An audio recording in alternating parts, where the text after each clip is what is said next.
So,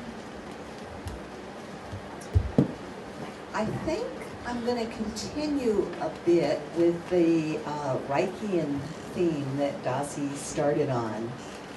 How many of you know about Wilhelm Reich? Is that, okay, some of you. He's probably, you never know with these terms, but he's probably the first person to put together the words sexual and revolution. And he wrote a book called The Sexual Revolution, I think in the 30s, but it was in German, so it didn't get translated into English into this country until the 50s. And so you may or may not know, we were all given a list of questions and said, you know, pick maybe one of these to share about. And one of them was, are there people who have preceded you in your journey? And I'm becoming more and more aware as my journey has gotten longer and longer that Reich really, I don't know how he knew all the stuff he knew, but back in the 30s, he really intuited or discovered many of the things that are only now becoming proven, or you can't really prove anything through science. Do you know that?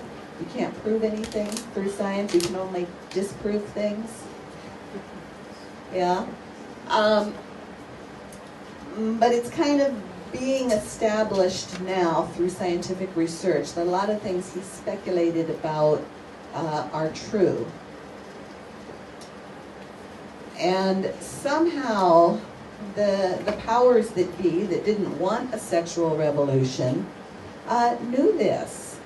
And you know what happened, you know how he died, you know what happened, the story of Reich. After being thrown out of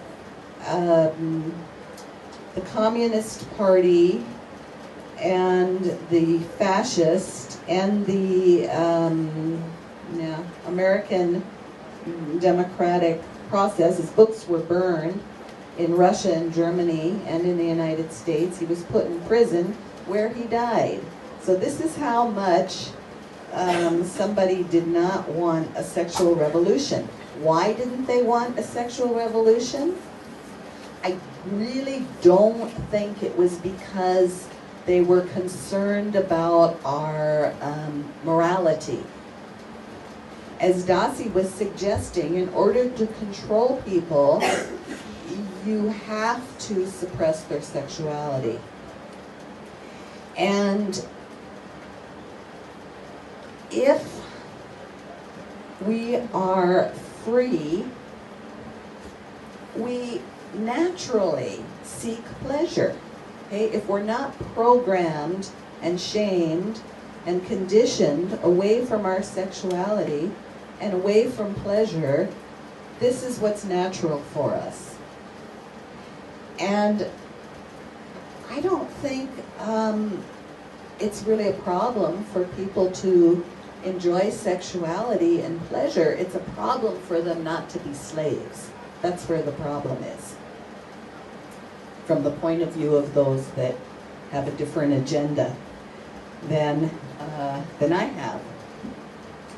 So pleasure in and of itself is actually not revolutionary.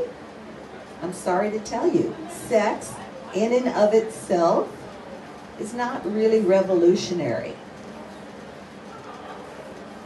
What's revolutionary is to throw off the conditioning that's turned us into slaves and robots.